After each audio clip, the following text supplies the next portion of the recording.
각 나라와 민족이 역사의 시점에서 어떤 선택을 하느냐에서 갑자기 망하고, 몽고가 익스펜션을 세계를 점령하려고 공격을 시작하는데, 거기서 몽고에서 떠나서 얼마 안 되었을 때 굉장히 큰 나라가 하나 있었어요. 몽고가 그랬습니다. 야, 우리가 너희들하고 꼭 전쟁하고 싶진 않으니까, 그래서 교역도 하고 사신을 보냈는데, 그 나라에서 몽고의 사신들을 죽이고 살려보내서 머리를 짜고 수염을 짜고 망신을 줬으니까 징기스칸이 너무 분노해갖고 저 나라는 알렉산더보다 개새끼 하나도 살려주고 정말로 한 명도 남기지 않고 다 죽여요. 그런 일이 몇 번 더 있어요. 바그다드까지 갔더니 그 칼리프가, 이슬람 세계 전체를 다스린 칼리프가 자기가 세계에서 최강자죠. 몽고가 사실 보니까 또 똑같은 거야. 바그다드를 함락해. 징기스칸의 아들이 한 부대가 갔는데 그 아들이 바그다드를 공격하면서 저 성에 살고 있던 것을 함락시키는 날, 또 죄송합니다. 강아지를 잡고 얘기해서 살아있는 것 하나도 남긴 거죠. 그래서 그 칼리프를 잡습니다. 잡아서 어떻게 죽이냐면, 몽고 병사들이 말을 타고 그 위를 왔다 갔다 해요. 수백 명이 가요. 그래서 온 몸이 다 터져서 죽습니다. 그러니까 왜 그러냐 말이야. 상대방이 얼마나 강한지 모르면 좀 탐색이라도 해보고 웬만하면 좀 전쟁 안 해보고 이렇게 하면 좋은데, 근데 뭐 징기스칸이 세계에서 가장 강력한 정복자고 또 흉폭한 정복자예요. 얼마나 잔인한지. 근데 징기스칸이 아무리 대단하다 해도 우리 하나님이 갖고 오시는 진노하심으로 가지고 오신 멸망에 비하면 그건 장난 수준이겠죠. 하나님이 너희를 멸망시키겠다 그러면 빨리 회개하고 하나님 앞에 와서 아이고 하여튼 우리가 뭐 잘못했으니까 좀 봐주세요 이렇게 나가면 벌써 하나님도 거기서 무슨 네고시에이션이 출발하는데, 여러 민족들이 역사를 통하여 그들이 어떤 결정을, 어떤 역사에서 어떤 결정을 하냐, 그 나라의 흥망성쇠가 결정되는 것을 하나님 지금 이사야를 통해서 계속 말씀하고 계세요. 수많은 나라 민족들의 역사를 아직 일어나지 않은 사건과 일어난 사건들과 현 시점을 쫙 꿰어갖고 너희들이 역사를 보는 시각을 제대로 가져라. 아멘. 세상 나라를 통치하신 하나님의 통치 원리를 하나님 앞에 교만해서 대적하면, 건방을 떨고 하나님을 모욕하면 반드시 쓸어버리시고, 아멘.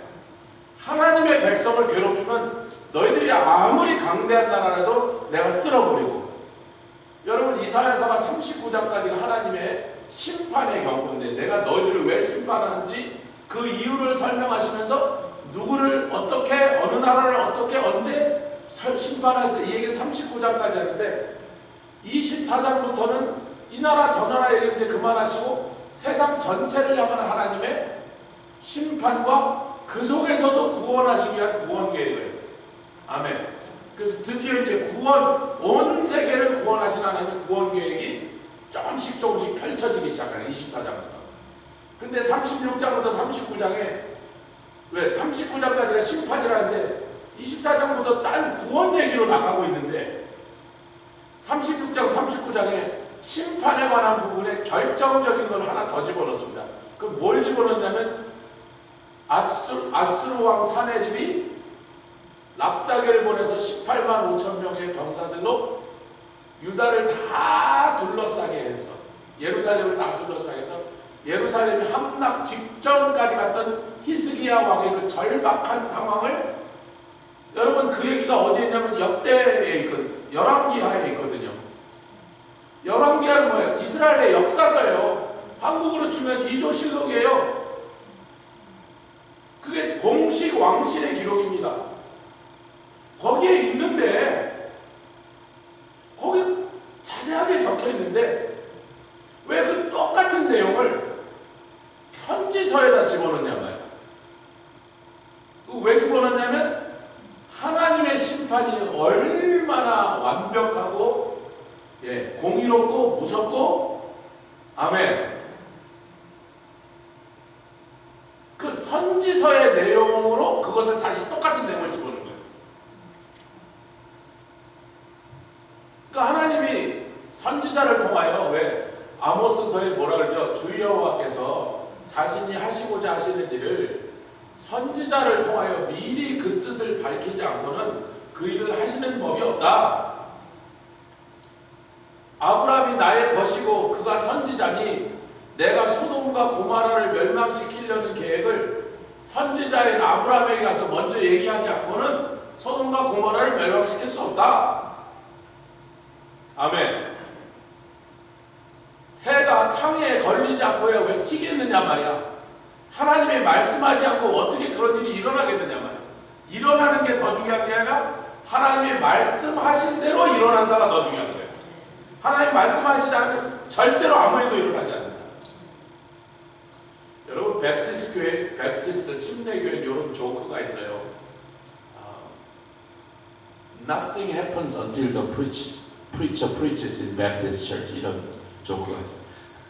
베프티스트 교회는요, 목사님의 설교가 너무 중요해갖고 다른 건 하나도 중요한 게 없다.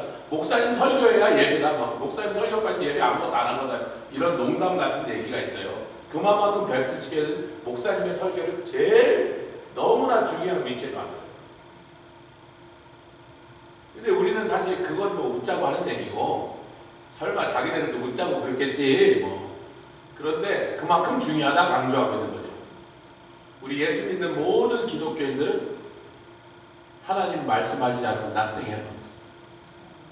하나님 말씀하시면 반드시 그렇게 된다. 왜? 그렇게 되려는 것을 미리 말씀하신 거예요.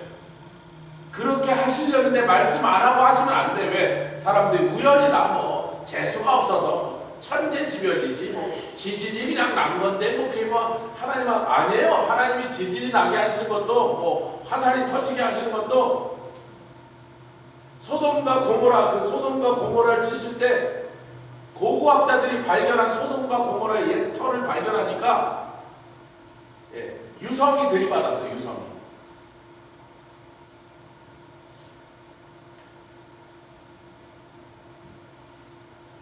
천재지변이잖아요. 여러분, 지금도요 수많은 유성들이 지구를 들이받습니다.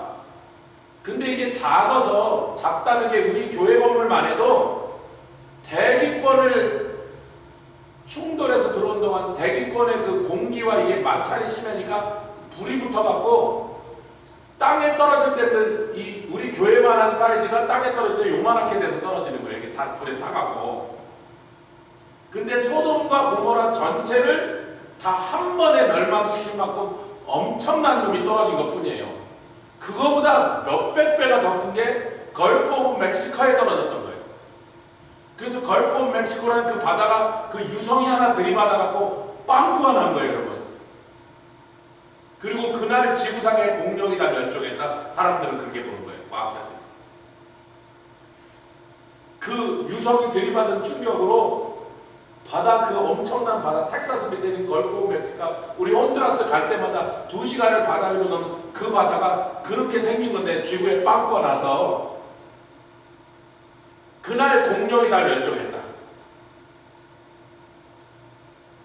근데 그렇게 큰 유성이 들이받는 일은 여태까지 지구의 그 수십억 년 역사 동안 몇 번 없었는데, 그거보다는 훨씬 작지만 그래도 어마어마한 놈이 소돔과 고모라를 들이받았어요. 자, 천재지변이에요. 하나님께서 그 천재지변을 일으키신 거예요. 왜? 아브라함한테 가서 내 저놈들 가만 놔두지 않겠다고. 그 일이 일어나기 전에. 그러니까 하나님이 그렇게 말씀하시고 그 유성을 이쪽으로 끌고 오셔서 뭐 그 위에 있는 예루살렘도 아니고 저쪽에 있는 바그다드도 아니고 이집트도 아니고 소돔과 고모라에 팍 떨어뜨리셨다. 소돔과 고모라에 하나님께서 딱 명중을 시키셨다. 그렇게 할 거라고 말씀하시고 그렇게 하셨단 말이에요. 할렐루야. 그래서 하나님께서 이사야서 36장부터 39장까지의 아수르의 군대 18만 5천 명을 천사 하나로 다쳐 죽이시는 것을 보이십니다. 이걸 통해서 우리 보고 뭘 생각하나? 예, 저 동방에서부터 유브라데 강이, 여러분 네 귀퉁이를 유브라데 강을 붙잡고 있는 천사에게 유브라데 강을 말려갖고 군대가 건너라고 1억의 군대가 동방에서부터 왔어요. 1억. 여러분 이스라엘 지금 전체 인구가, 이스라엘 인구가 800만인데 그 중에 200만이 아랍 사람들입니다. 유대인은 600만 명밖에 안 돼요.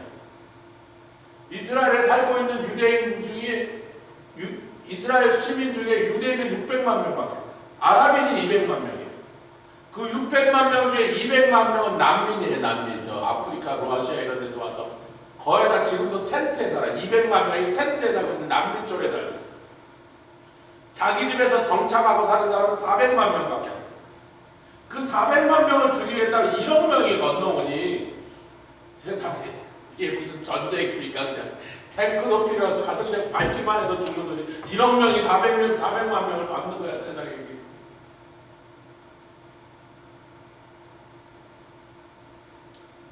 근데 18만 5천 명을 천사 하나가 죽였으면 1억 죽이는데 천사가 그렇게 많이 필요한가? 예수님 그러셨죠? 내가 빌라도에게 내가 너를 놔줄 수 있는 것도 그런 권세가 있는 걸 알지 못하냐? 왜 내가 이렇게 너를 도와주려고 물으면 좀 속 시원하게 대답을 해서 내가 너를 도와줄 수 있게 나를 도와줘야 될까? 했더니 예수님이 내가 내 아버지께 청하면 12영, 그 12영이라는 게 로마의 한 군단, 리전을 얘기합니다. 로마에게 12군단이 있었거든요. 로마의 전성시대에 12군단이 있어요. 그 12군단이 요즘은 사단 개념인데 평소에는 한 2,500명에서 전투시는 한 5, 6천 명까지 늘어난대요. 보급부대나 이런 것까지 지원부대가 따라, 공병부대 따라 붙어서 제일 많을 때 한 5, 6천 명. 평시에는 한 2,500명. 평균 잡아 4,000명 정도. 12이면 4,000 곱하기 12니까 48,000. 로마의 전체 군대가 정규군이 48,000명밖에 없었어요. 그리고 세계를 흔들고 있는 거예요. 그 48,000명. 로마가 길과 브릿지를 그렇게 많이 지어놓은 이유는 지금 미국과 똑같아요. 기동 타격들을 빨리 보내겠다는 거예요. 여러분 좀 전쟁 얘기해서 죄송하지만 미국이 헬리콥터 대신 오스프리라는 걸 만들었어요. 이게요, 땅에서 뜰 때 헬리콥터처럼 이렇게 수직으로 떴다가 공중에 따보려면 이게 딱 틸트 해갖고요. 그 다음에 프로펠러가 앞으로 해가지고 비행기처럼 나가요. 그게 헬리콥터보다 한 10배쯤 커서 오스프리 하나에 한 200명씩 타요. 그놈이 800마일을 날아가요, 한 번에.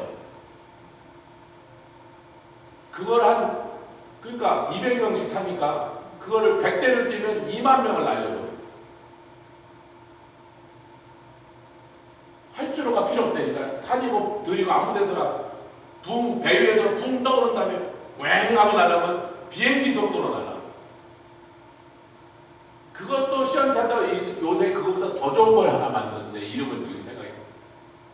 미국의 전쟁 개념이 이 넓은 세상을 우리가 다 가서 싸워하려니까 군대 숫자를 자꾸 늘리고 돈이 많이 드니까 강력하게 훈련된 직업군인들을 기동 타격대를 보내겠다 그래서 지금 한국에도 와 있는 주한미군 지금 그 기동 타격대로 바뀌었습니다.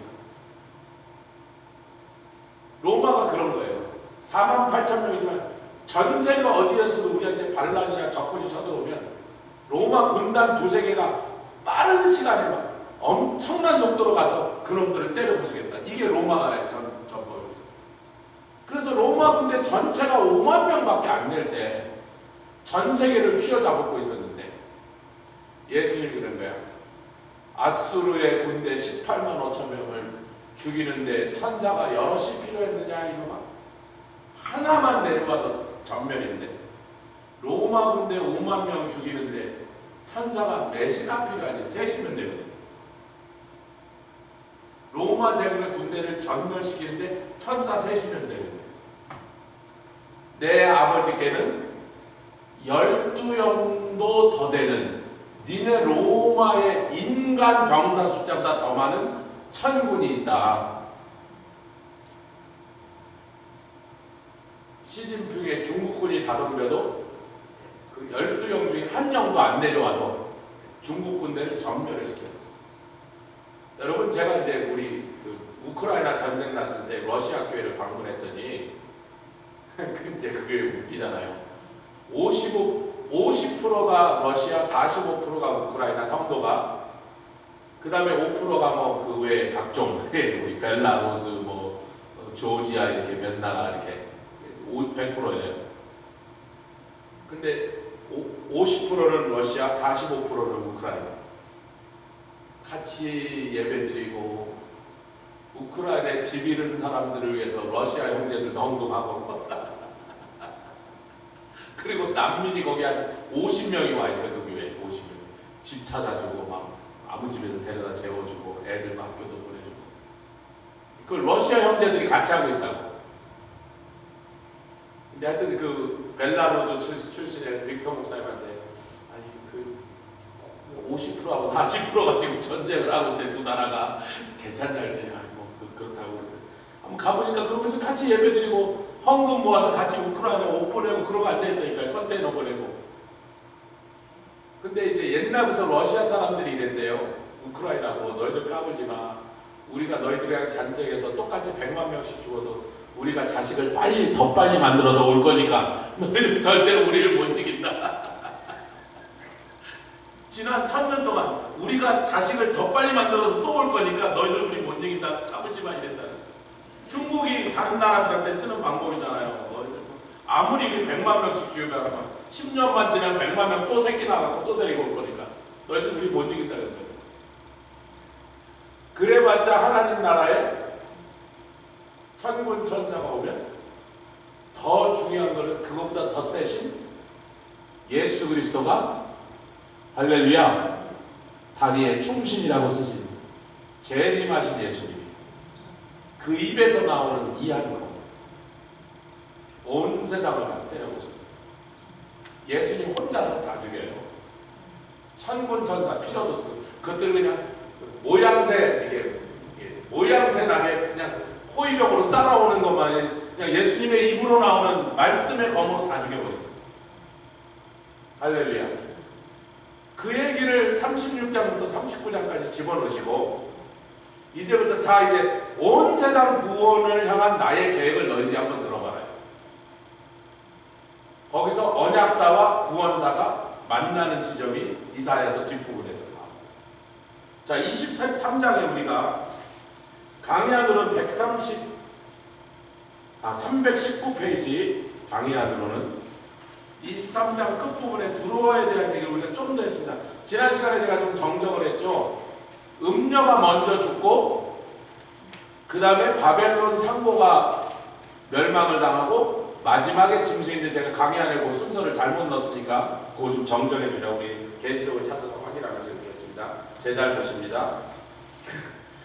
319페이지 그 골뱅이 아래편에 있는 골뱅이에 보시면 이사야서 23장의 두로에 관한 예언에서 23장 초반부는 실제 역사 속의 두로를 대표하는 두로로 대표되는 가나안인들 그들의 국가의 멸망을 가리키는 역사 속에 있어요. 에스겔서 27장을 우리가 몇 주 전에 같이 읽었는데 두로가 얼마나 자기네들은 군대 수가 남자가 적으니까 사방의 전문가들을 초청하고 또 각 나라의 싸움 잘하는 용병들을 뭐 페르시아, 뭐 붓, 리비아 막 이런 용병들을 데려다가 활 잘 쏘는 부대, 뭐 기병 부대 이렇게 해갖고 그 사람들이 성벽 위에 올라서서 두로와 시돈을 경비 쓰고 있더란 말이에요. 용병들이. 세상의 경제 시스템을 이들이 장악을 하고, 하여튼 레바논 사람이 멕시코에 온 거 아세요? 왜 멕시코에 왔죠? 멕시코, 레바논 두 나라가 다 불란서 식민지였거든요. 그래서 1800년대에 레바논에 있는 사람들이 불란서 제국 아니까 같은 나라, 이제 불란서 밑에 식민지로 들어가니까 불란서 제국, 근데 같은 나라니까 레바논 사람들이 멕시코로 좀 이민을 옵니다. 그 사람들이 갖고 온 것이 이 중동 음식이야. 그 자이로 같은 걸 갖고 왔는데, 램하고 이 밀가루 빵으로, 왜냐면 그쪽이 밀가루가 좋거든요. 그래서 밀가루하고 램으로 자이로를 갖고 왔는데, 그걸 어떻게 하냐면 이만한 쇠꼬창에다가 이렇게 고기를 이렇게 깝니다. 장모님 많이 보셨죠? 유대인들도 먹는 똑같은 거예요. 이게 똑같은 음식이야. 이름만 나는. 이렇게 가운데 이렇게 판이 있어서 쇠꼬창에다 고기를 쫙 이렇게 쫙 한 다음에 양념한 고기를 뒤에 불 있는 대로 이렇게 돌아가면서 굽는단 말이에요. 달라 그러면 칼로 쫙 잘라서 자이로 이 밀가루 빵통에다 이렇게 해서 주는 걸 먹었는데, 멕시코에 왔더니 멕시코는 램이 없어. 별로. 거긴 돼지가 많아. 밀가루가 별로 없어. 거기는 옥수수 가루야. 그래서 변한 게 타코입니다. 레바논 음식이 변한 거예요. 멕시코에서. 근데 원래 레바논이라는 나라는 계속해서 주로 시돈 페니키아는 그게 현대 레바논인데 인구가 적어요. 지금도 그 20세기의 레바논 인구 아마 한 200만 명밖에 안 돼요. 나라 전체가 인구가 200만 명. 인구가 없는 나라예요.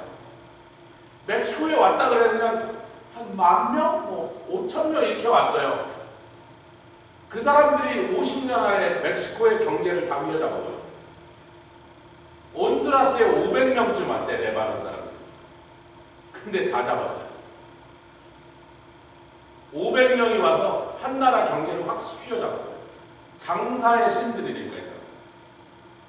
그 사람들 장사수들은요, 멕시코나 온두라스 사람들은요, 어린애 손목 비틀기들보다 쉬운 거예요. 그냥 50년 전에니까 그 나라의 불을 다 움켜줘도 멕시코 사람들은 멕시코 큰 나라예요, 여러분. 인구가 한 2억 가까이 1억 5천 이렇게 됩니다. 그렇게 엄청나게 큰 나라지만 그 한 10,000명 온 사람들한테 다 뺏겨버렸다니까. 온두라스 700명, 800만 명 들어오는데 500명 왔는데 다 뺏겼다니까요. 총 들고 뺏은 게 아니라 그냥 장사수 안에 당해내지 못하는 거예요. 그래서 세계 경제를 다 움켜잡는 이 두로 사람들이 마지막에 요한계시록에 바벨론 상고라는 모습으로 영적 심볼로 그렇게 나타났습니다. 근데 하여튼 그 나라가 멸망을 당해요. 320페이지에 보니까, 다음 페이지 보니까 아래쪽 골뱅이에 두로가 70이라는 횟수가, 두로가 바벨론 왕의 공격을 받는데 느부갓네살 때, 그때 두로의 왕이 이토발 3세였습니다. 13년 동안 바벨론이 공격합니다. 여러분, 전 세계에서 가장 강력한 나라인 바벨론이 13년을 공격해도 함락을 시키지 못한 이유는 나중에 몇백 년 지나서 알렉산더가 공격할 때 알아서, 알렉산더가 그래서 역사에 그 바벨론 그 큰 나라가 콩딱지만한 성을 하나 그렇게 함락을 못 시켜 13년이나 걸렸을까? 지가 가서 해보니까 그래서 섬에다가 그 두로 사람들이 석축을 얼마나 잘하는지, 제가 했잖아요. 1,몇백 년, 2,000년에 세운 성이 아직도 서 있는 성은 고구려 백암성과 그 페니키아 사람들이 세운, 그 프리메이슨들이 세운 성 두 1,000년 지나면 다 무너집니다. 무너져서 그냥 돌이 막 이렇게 돌더미가 돼서 막 쌓여있지, 성이 그 성곽이 버티고 서 있지 못하는데 막 지진도 나고 막 홍수도 나고 그러는데, 세상에 고구려 사람이 세운 2,000년을 세운 성들은 그냥 중국 만주벌판에 우뚝우뚝 서 있어요. 백암성 그대로 서 있습니다. 2,000년 전에 세운 성. 그리고 요 레바논 사람들이 세운 성들이 지금도 서 있어요.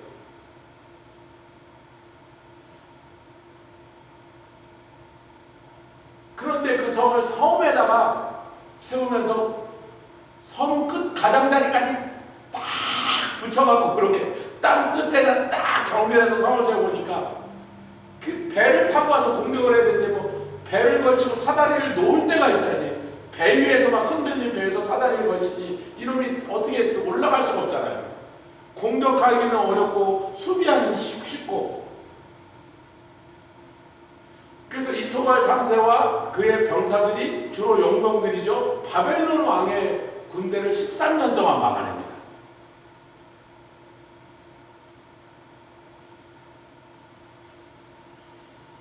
그런데 바벨론만 온 게 아니라 아수르도 왔고 나중에 페르시아도 왔고 마지막에 알렉산더까지 왔어. 알렉산더가 완전히 그 성을 멸망시켰고 그래서 5번의 굉장한 세력들의 공격을 5번을 견디다 결국 알렉산더에 완전히 그 성이 멸망하여. 근데 이제 일단 그 70년이라는 것이 언급되어 있어. 23장에 우리가 읽었는데 잠깐 다시 보자면 23장 15절에 시작. 그날부터 두로가 한 왕의 연한같이 70년을 잊어버림이 되었다. 잊어버렸다는 게 뭐예요? 성이 망해서 그 나라가 없어지니까 옛날에 지중해를 두로의 선단이 막 수십 척 수백 척이 가서 이 나라에서 뭐 곡식을 싣고 저 나라에서 뭐 비단을 싣고 막 무역하여 지중해를 자기네 집 앞에 연못처럼 배를 갖고 왕래하면서 장사를 하고 또 그걸 호위하는 해군 병력들이 함대들이 쫙 지키고 나가서 수백 척의 배들이 들락날락 했는데 갑자기 다 망해갖고 장사하는 사람도 없고 두로라는 나라도 없어지고. 근데 그때 당시에 이제 기생의 노래가 있었나 봐요. 70년 만에 기생의 노래의 뜻처럼. 근데 그 노래는 불행하게도 아무도 내용을 정확하게 전달받지는 못했어요. 그런 노래가 그 당시에 많은 사람들이 알고 있는 노래였으니까 그냥 이사야 선지자가 너희들도 알지 그 노래 그런 거예요. 여러분 어메이징 그레이스 아니면 또 전구여 의지없어 이런 것들이 영국의 술집에서 부르던 노래 곡조에다가 찬양 가사를 붙인 거예요. 그래서 옛날부터 500년, 1000년 전부터 영국의 그 유명한 펍이라는 게 있잖아요. 영국 펍이 술집이거든요. 밥도 팔고 술도 파는 건데 주막, 한국의 주막인데 거기서 맨날 그 술집에서 사람들이 그냥 막걸리 몇 사발 마시면 흥겨워서 맨날 부르던 그런 노래인데 찬송가락을 거기 붙여서 처음에 거기 찬송가를 연구가 보면요 그것 때문에 얼마나 싸움이 많았는지 그런 더러운 노래에다가 하나님을 찬양하는 거룩한 걸 붙이다니 너희들 근데 그러거나 말거나 성도들이 그 노래를 막 불러가고 은혜를 받으니까 온 세계 거지. 지금은 어메이징 그레이스나 천국의 의지 없어서 그거 부른다고 누가 욕할 사람이 어디 있겠어. 그런 곡조가 그런 곡조인지 우리는 알지도 못했던 거야. 나중에 아는 거지. 그래서 이제 술집에서 부르는 노래가 유행이 제일 많이 된단 말이에요. 하여튼 그 기생의 노래가 있었다는 거예요. 내용은 몰라. 근데 70년 만에 그 노래가 다시 유행하게 됐다. 두로가 망했다가 70년 만에 하나님이 다시 그 두로라는 나라를 회복시켜 주시는데 성경에 7이라는 숫자가 뭐냐? 이제 여러분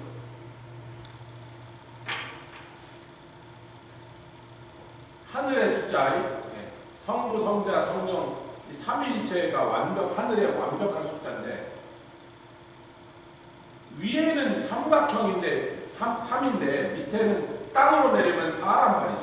그래서 땅을 표현하는 건 전부 4로 땅의 네 귀퉁이 네 군데서부터 오는 바람 이렇게 돼서 땅의 완전 숫자는 4고 하늘의 완전 숫자는 3이라 그걸 합쳐놓으니까 7이 된 거예요. 하늘과 땅의 완전한 숫자.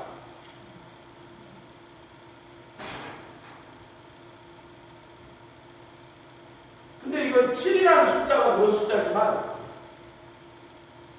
70, 700, 7000 7을 앞에다 놓고 그 뒤에 공이 붙는 건 영적인 심볼로서는 여기에 우리는 숫자를 얘기할 때 이게 10단위, 100단위, 1000단위가 굉장한 차이가 있지만 영적 심볼로서는 이 0이 몇 개 붙으면 별로 중요하지 않고 앞에 7이 중요한 숫자란 말이에요. 쉐바가 중요한 숫자란 말이에요.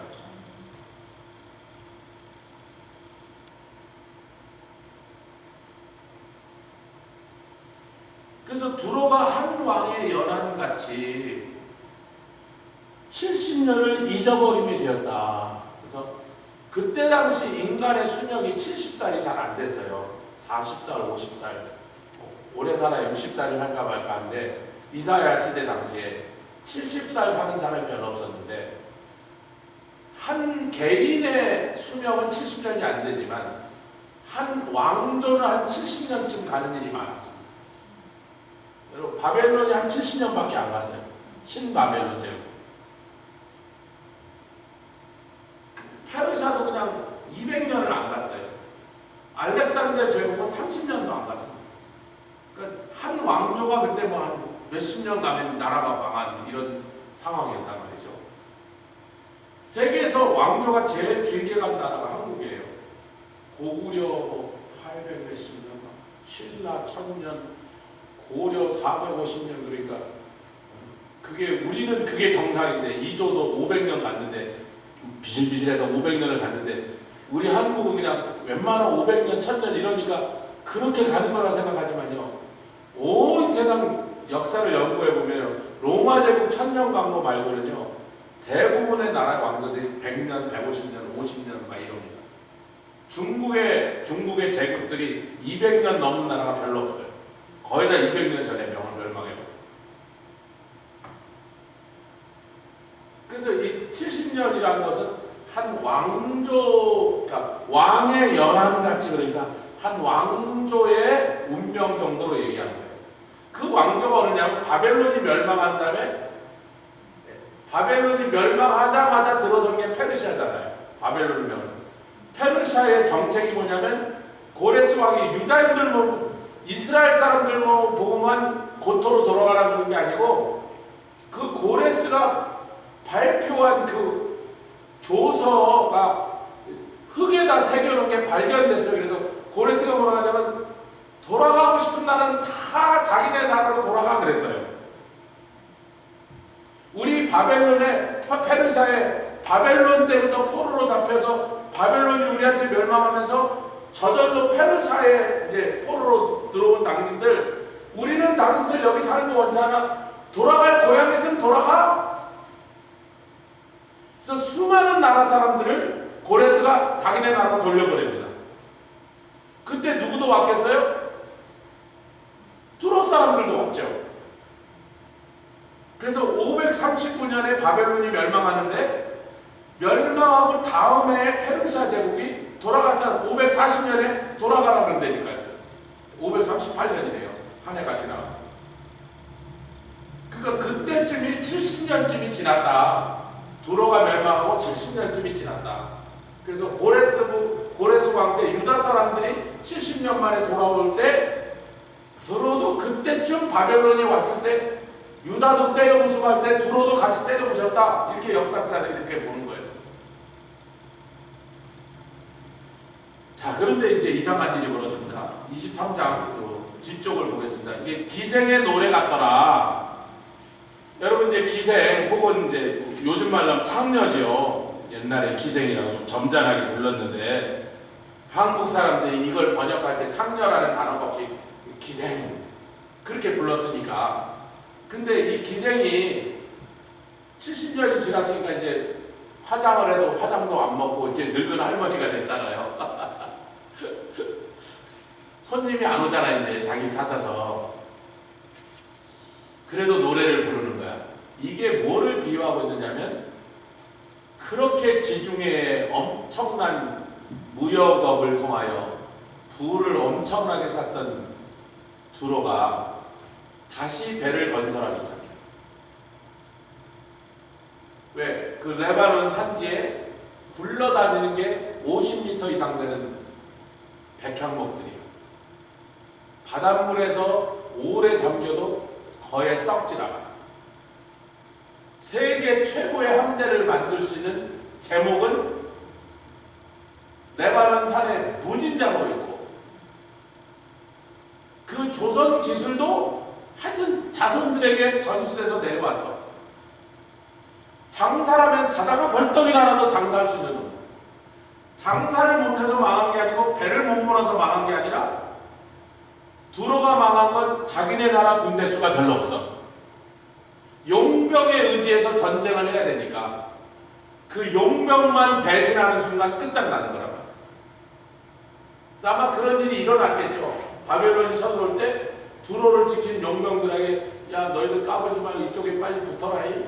거기 있다 같이 죽는다. 일로 오면 우리가 돈 더 줄게. 그래서 아마 마지막 순간에 그 용병들이 배신하지 않았겠는가.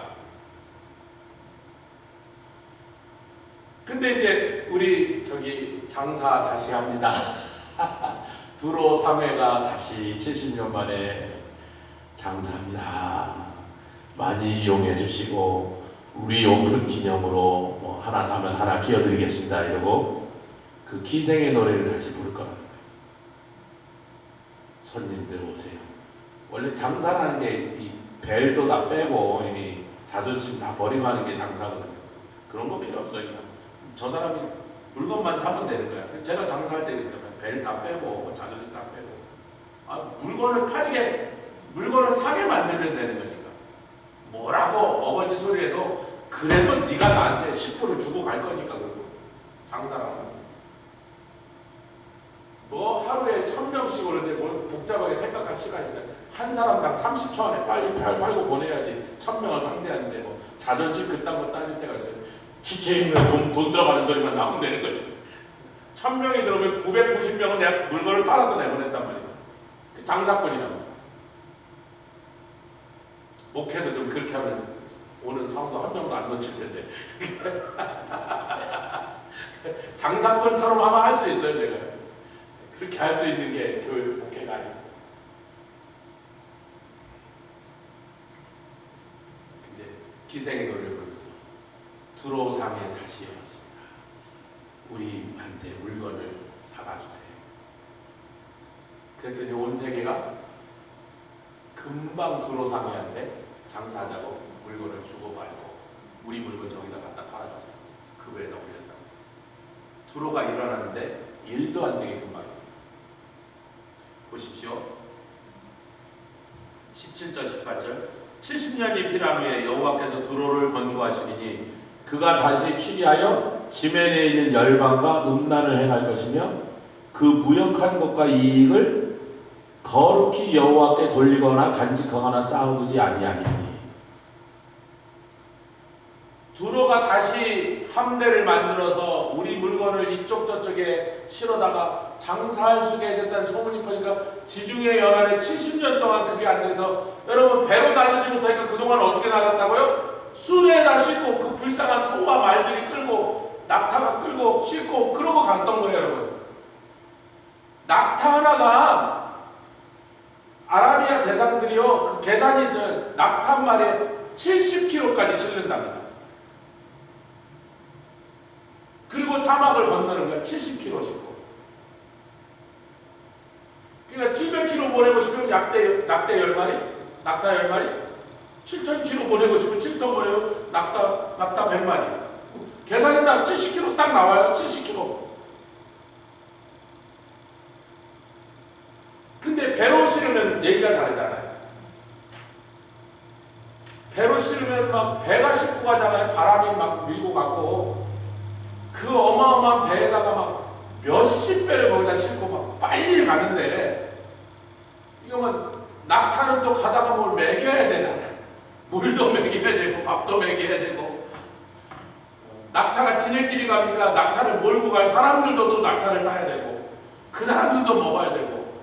이게 막 너무 재미가 없었던 거야. 장사해도 경비가 너무 많이 나가니까 장사가 남는 소득이 적었던 거야. 안 팔 수는 없고 싣고 가야 되니까 육지로 싣고 다녔으니까. 근데 두로가 다시 함대를 만들어서 바다로 실어다 준답니다. 그러니까 야 막 전화통에 불이 나니까 우리 물건부터 실어달라고 제발. 그리고 금방 두로가 다시 돈을 벌었어요. 근데 그 무역을 다시 할 수 있도록 망했던 나라를 다시 살려주신 하나님께 감사 예물을 드리거나 하나님께 하나님을 높여드리는 일을 하지 않고 열방과 음란한 게 무역을 하더라. 그 말은 뭐예요? 또다시 장사를 하기 위하여 바알신을 막 보내고 열방을 타락하게 하는 길로 이끌어가더라. 근데 이게 이제 마지막 날, 아직 이런 일이 제가 이 예언이 아직 안 일어났기 때문에 앞으로 일어날다. 그럼 앞으로 일어날 사건이 뭐냐? 두 개밖에, 메이저 사건이 두 개밖에 안 남거든.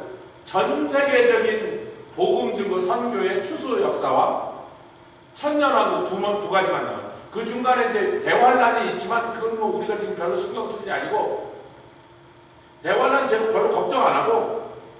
왜 걱정 안 한다? 이제 귀찮으니까 그냥 이렇게만 하면 돼. 우리가 신경 쓸 일이 뭐예요?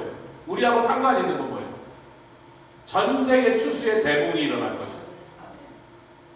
근데 선교사 보내려면 돈이 들잖아. 이거는 선교학자들이 개성한 겁니다. 전 세계 복음화를 하기 위하여 나라와 민족과 동네 방방곡곡에 선교사를 내보내는데 필요한 선교사의 숫자를 그들이 계산한 거예요. 선교 동원가들이.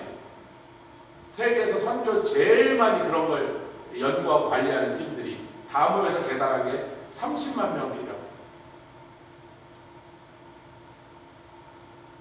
뭐 여러 교단과 CCC, YM 여기 최고 브레인들이 앉아갖고 지금 전 세계 선교 현장에 한 10몇만 명밖에 안 나가 있는데 그 2배가 필요하다. 그래야 이거를 완수할 수 있다. 근데 저는 뭐 그런 계산은 별로 중요하게 생각하지 않아요. 성령이 역사하시면 한 사람이 1000명 몫을 할 것이고, 아멘. 뭐 성령의 막 강력한 부흥이 이러면 한 명이 10,000명 역할을 해낼 수 있으니까 30만 명이라고 이렇게 못 박는 계산은 별로 중요한 게 아닌데, 한 가지 분명한 것은 굉장히 많은 선교사가 필요하고 그들 한 명 한 명이 활동하는 데 필요한 굉장한 많이 돈이 든다는 거예요. 근데 제가 이제 여러분의 퍼스펙티브에서 어셈블리가 우리 교단이 한국 총회만 말고 우리 전체 교단이 1년에 선교 현장에다 쏟아붓는 선교 헌금이 모든 어셈블리가 교회가 다 합쳐서 3억 불이에요. 3억 불. 근데 사우디아라가 모슬람 선교를 위해서 하루에 내는 헌금이 이슬람들을 포기하는데 하루에 3억 불이에요. 우리는 1년에 3억 불. 거기는 하루에 3억 불. 우리가 전 세계에 있는 나라에서 내보낸 기독교 선교사가 15만 명쯤 되는데 인도네시아에서 20년 전에 발표했어요. 조금만 기다려. 우리나라에서 모슬렘 선교사 20만 명 내보낼게. 한 나라에서. 사우디가 하루에 3억 불씩, 오일 파는 걸 3억 불씩 이슬람 선교를 위해서 내보냅니다. 그래서 아프리카 이런 데 가면 하이웨이 지어지고 다리 지어지고 그 조건은 하나밖에 없어요. 하이웨이는 공짜로 지어줄 테니까 조건은 100마일마다 모스크하고 우리가 학교를 세워서 애들 이슬람 교육을 할 수 있도록 해줘. 그것만 해주면 이거 공짜예요. 그냥 그 아프리카 조건에 하이웨이를 막 맞아요. 막 몇천 마일 하이웨이를 놔두고 기차를, 철도를 놔주고 그다음에 그 옆에다 중요한 그 지점마다 우리가 모스크 세우고 학교 세워주고 거기서 애들이 모슬렘 이슬람 원리를 코란을 배울 수 있게 해줘. 그것만 하면 공짜로 세워주게. 그러니까 뭐 아니 그 나라가 뭐 지네가 돈을 마련해서 거기다 하이웨이 지으려면 뭐 몇천 년 걸리지. 그러니까 뭐 사우디가 그러겠다면 아유 뭐 해주시라고 그래요. 근데 이제 하나님은 들어야 돈 많이 벌어라이. 너는 그것을 나한테 헌금으로 안 드려도 나는 그 무역한 것이 여호와 앞에 거하는 자의 배불리 먹을 자료, 잘 먹고 잘 입으리라고 써있지만 잘 먹고 잘 입을 자료가 되도록 네가 쌓아놓은 재물을 내 백성들 먹는 데 쓰게 만들어버리고. 근데 아직 안 일어났어. 그러니까 앞으로 일어나야 됩니다. 여태 안 일어난 거는 앞으로 일어날 메이저 두 사건 중에 하나인데 전 둘 다라고 봅니다. 세계 복음화할 때 선교에도 쓰게 하시고 천년왕국 동안 하나님께 와서 예배드리고 온 세상 사람들이, 저는 뭐 예수님이 통치하는 천년왕국이라고 기차에 돈 안 내고 올라가도 안 쫓아내는지 잘 모르겠어. 난 돈 내야 될 것 같아. 무임승차는 죄잖아요. 돈 내야 되는데. 근데 지금 예루살렘까지 기차 타고 가려면 얼마쯤 될까? 여기서 엠추렉 타고 출발하셔갖고 배 타고 그다음에 어디 터키 이런 데 내려서 이스탄불에서 예루살렘까지 기차를 타고 올라가는데 얼마쯤 들까? 그냥 한 5,000불 든다고 생각해. 여행비. 초막절마다 올라가요. 1000년 동안. 가족이 다 얼마나 되겠어요? 여러분, 메카에 모슬렘 남자라면 죽기 전에 반드시 한 번 이상, 한 번은 최소한 메카에 가서 그 사원에서 참배를 해야 되는데, 아프리카나 이런 먼 인도네시아 섬에서 가난한 사람들이 여행 경비를 마련할 수가 없잖아요. 그래서 아이고, 내가 우리 모하벳의 명령을 어기고 이슬람을 믿는 모슬렘이라면 반드시 죽기 전에 한번 메카의 성지순례를 다녀야 되는데 그것도 못하고 죽습니다. 알라시뇨, 죄송합니다. 용서하여 주시옵소서. 안 걸려는 게 아니라 돈이 없어서 못 갑니다. 그리고 전 세계 대부분의 모슬렘, 가난한 모슬렘들이 못 왔는데 갑자기 한 20년 전부터 저가 항공들이 나오기 시작했어요. 옛날엔 1,000불 하던 거 300불에 태워다 주는 거예요. 물도 안 주고 아무것도 안 주고 하여튼 딱 태워서 내리면 딱 내려주니까 아무 서비스도 없고 그냥 뭐 짐도 뭐 못 붙이게 하고 막 요만한 거 하나만 들고 타게. 그러니까 옛날에 2,000불, 3,000불 들던 게 300불로 줄어드니까 전 세계 가난한 모슬렘들이 메카로 오는 거예요. 그래서 메카를 순례하는 숫자가 10배, 20배로 늘어나 버렸더니 해마다 10,000명씩 깔려주는 거예요. 너무 많이 몰려오니까. 왜 여태까지 1000년 동안 그 사람들이 메카에 그렇게 많이 못 올라왔다? 여행 경비가 없어서. 낙타 먹을 물값하고 음식값을 낼 돈이 없어서. 낙타는 집에 다 하나씩 있지. 근데 그게 가는 동안 먹고 뭐 어디서 묵어야 될 거 아니에요. 낙타 타고 한 달 가야 되는데 뭐 여관비를 내야 될 거 아니에요. 뭘 사 먹어야 될 거 아니야. 그 돈이 없어서 못 간 거예요. 근데 예수님 오실 천년왕국 동안에 전 세계 모든 사람들이 초막절을 지키러 할렐루야 와야 되는데 기차 그냥 올라타요? 표 안 사고?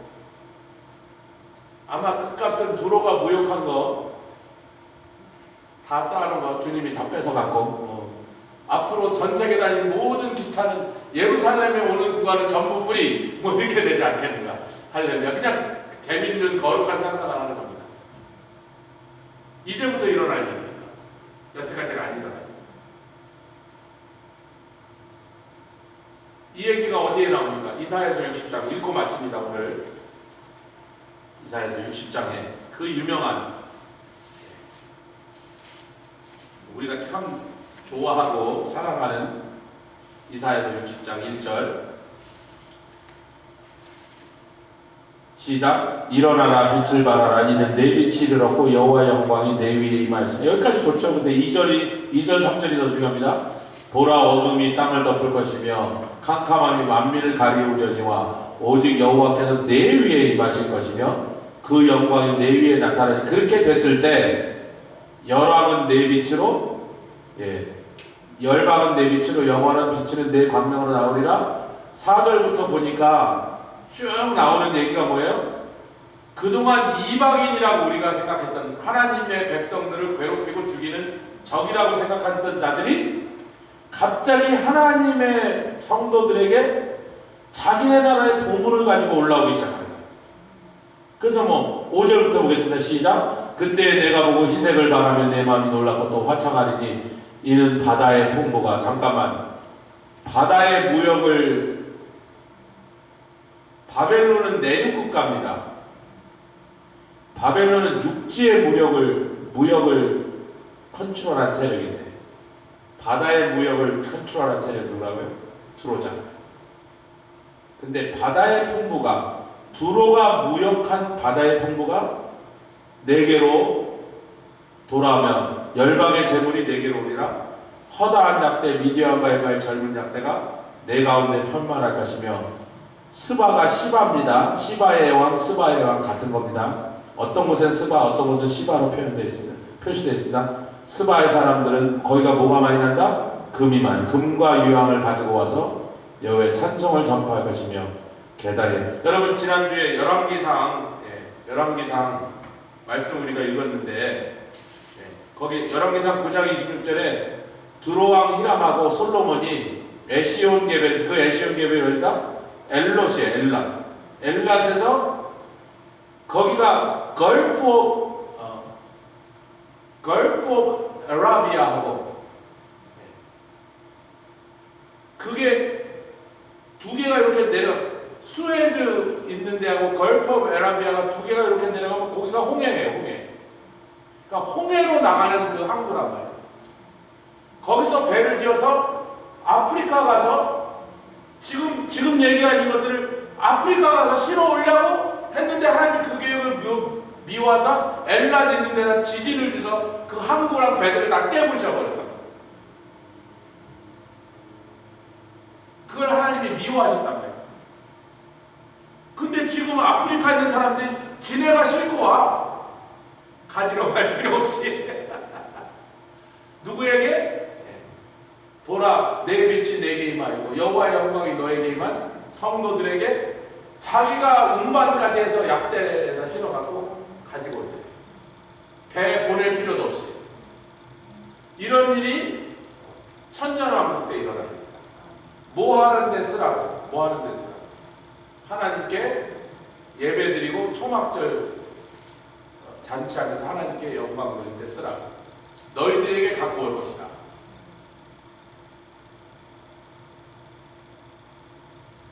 두로에 대한 이야기 그렇게 딱 끝나거든요.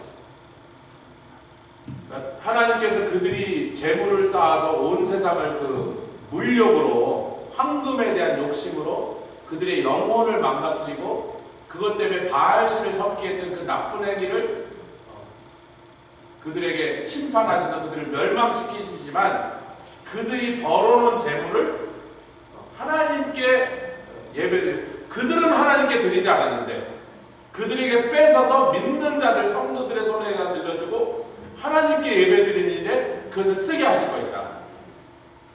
할렐루야. 그래서 천년왕국 때가 기차 막 그냥 올라타세요. 제가 볼 때 다 공짜일 것 같아. 예루살렘 간다고 하면. 할렐루야.